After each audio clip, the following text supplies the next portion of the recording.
Welcome to the Michigan Runner Show. Join us each time as we explore the people, the places, and the events that shape our great sport. It was like, it blew my mind, you know what I mean? Just like, I was just there, another dude who happens to be a little more water safe than the average person. And there are all these people just standing there starstruck. They had no idea who we were, but they were just amazed to see us because we were Olympians. And that's still not something that I can wrap my head around. Can you prepare yourself, though, for the next time? I think I can be, I won't say yes or no, but I think I can be a hell of a lot more prepared than I was last time. Just by knowing. You can't do anything, but you're just... Right. You just by having been through it once, you know, you have that in your back pocket, like, okay, there's less room for the unknown now. So you mentioned being perceptive to the energy in a room. What would you talk about your own personality a little bit? What are some of the ways you would describe your own personality? I'm forward. Generally, I say what I think. I'm persistent. I can be kind of abrasive at times, but generally I mean my abrasive moments in a way that's supposed to help. I've learned that I have the ability to do things that I don't think myself capable of. In many ways, London was that type of eye-opening experience because I thought from the day I set foot in London that I was swimming for a silver or a bronze medal. And I'd say, honestly, still, that would probably still have been my thoughts going into that race. And ever since then, my life has been completely different. And I think that it would be a slap in the face of whoever you want to call it that controls everything that's happened in my life to not try to live the rest of my life based off of what I learned in life. And that was that I can do things that I never thought that I could, regardless of how big or how small they are. Tyler, since 1900, the University of Michigan athlete has medaled in every Olympics. How do you explain that? How is it Michigan athletes have so much success in the summer? It's a history, no pressure, man. Jeez. Oh, sorry. I thought you were wanting me to hold it. The tradition of athletic performance in Michigan, I think, starts from those first couple of years. Actually, I got a story for you. When I was going to school there was we had a number of coaching changes, and one of the coaching changes involved a whole lot of conversations about a period of time in Michigan swimming, about the decade of dominance. And it was a 10-year period where we won every conference championship and every NC2A championship for 10 years. And for whatever reason, I think that's kind of been a staple off of which that we set a standard to for Michigan swimming, and the kind of like blue-collar work ethic that Michigan as a university has, I think in many ways helps us do as well as we do in the pool. And I think the grand majority of those medals are in 200 and up, with a few exceptions, obviously, but Michigan's always been known as more of that kind of blue-collar school. And Last question before you. What did you teach Jimmy Johnson? I think it'd be kind of overstretching to say I taught him anything, but I did give him plenty of pointers on how to make his freestyle faster and cost less energy to do so.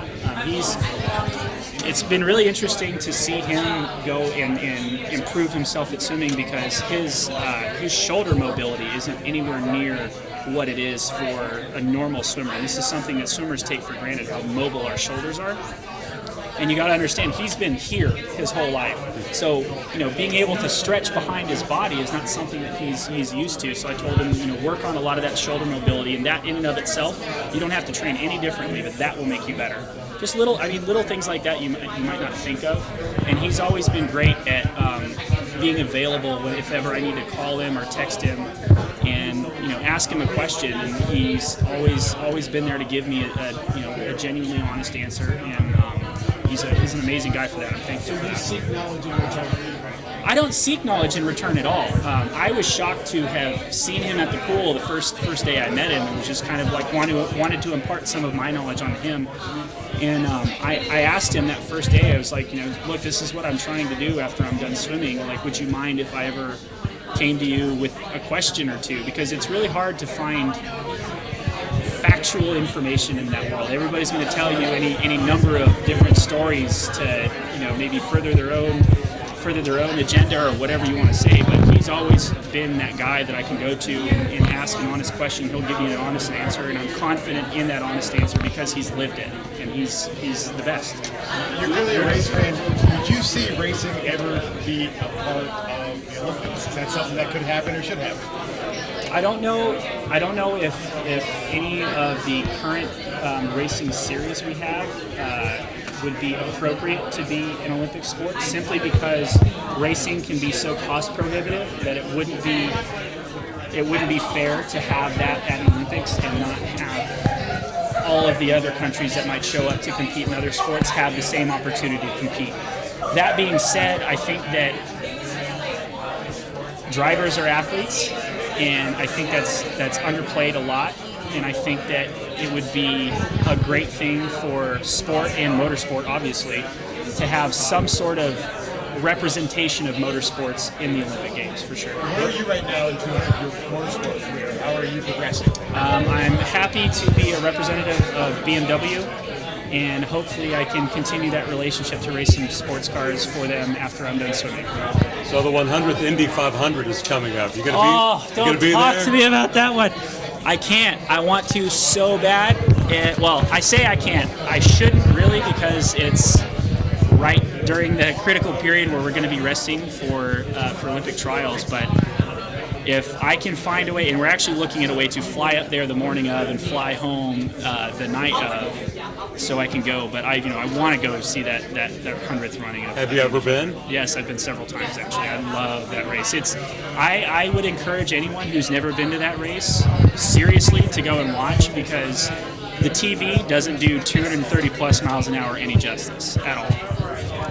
You're a fanatic about this, aren't you? You're a big time fan. Yeah, I'm trying to do it for a living once I'm done swimming. Would you consider dumping the milk on your head if you win a medal at this Olympics? I'll dump whatever they want on my head if I win the Indy 500. Are you kidding me? Hey, your debut was so incredible at the Olympics. How do you? No expectations, no pressure here, my man. Well, I mean, in many ways, it was surprising. I mean, I didn't expect to win. I don't think 98% of the people in the world would have expected me to win, or at least said it publicly. So it was in many ways a shock. And as far as I'm concerned, though, that Olympics was 4 years ago. So I'm going to take the lessons that I learned from that Olympics and apply it to Rio, and not really focus on what the outcome was in London, so that I don't have the blinders on in any way, so that I can be perceptive of any sort of challenges that I might come across in Rio. What kind of doors opened for you after you won that medal? The first time I ever got to get into a race car was specifically because of the medal that I won in London. I don't think my life would be what it is right now if I hadn't done it. I'm extremely thankful that it did happen.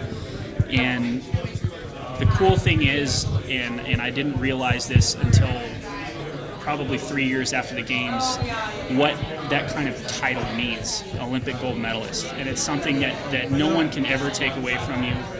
And it's something that, like, anybody that ever sees that accolade on somebody has an instant respect for the type of person you are. And I